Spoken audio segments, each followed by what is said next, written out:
It's not like we keep them in glass bottles. Coaches. The foundation of sport is the child, and the formation of a champion starts with a coach. Coaches are known as the trainer of flexibility and technique. They are the mentor in goal setting and empowerment, the teacher in confidence, and buildment of high self-esteem. They are a tutor for investment time for the athlete.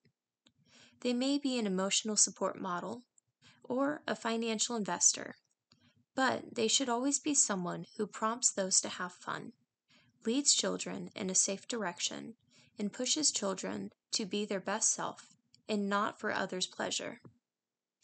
But those who lead children, and children don't know what a good leader is. Children meet a coach at such a young age that they feel they can trust the coach because they are taught at a young age that all higher authorities are safe and have their best interest. But when a child faces an abusive coach, they face entrapment between relationship and sport. Should they speak out and face punishment? Should they quit the sport that makes them so happy? Or should they stay and power through it? Children see coaches as they see parents, someone who cares about them by spending countless hours together, spotting, teaching, laughing, and crying with them. They are like family, so the athlete seldom leaves their abusive coaches. Maybe because they love the sport, maybe because they and their families have invested so much in their careers to the coach, or because they've spent half their lives with this coach and rarely, maybe even live with them.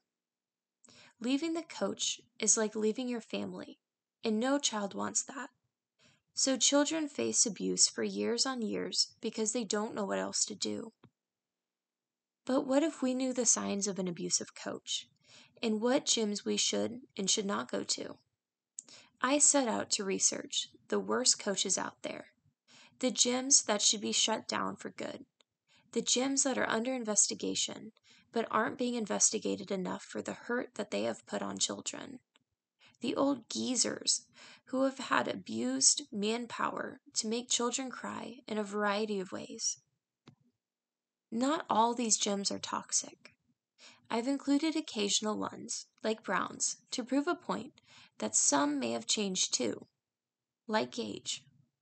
And regardless of the current standing, I wanted to include all of the most prominent gyms that have created success in the sport over the last 50 years. And I'll say before everyone makes conclusions about who and who has not changed, that many of these coaches discussed have not. But some, like William Bill Sands, is a great example of this. He is a coach who is known to verbally abuse athletes by shouting profanities at gymnasts. Now, he has shared countless advice on injury awareness and the problems that USAG has faced over the past 30 years. He has been a whistleblower of the organization, dating back to the early 1990s. He has had many years in education for sports exercise, sports psychology, kinesiology, and has published many articles, with some I'll discuss later on. I'm not saying that all these coaches are bad who are represented in the organization. Likewise, some of them have grown with the sport and realized that their teaching methods are harmful to kids. But many of these coaches need to be banned for good. And for some who have been banned, they deserve legal punishment.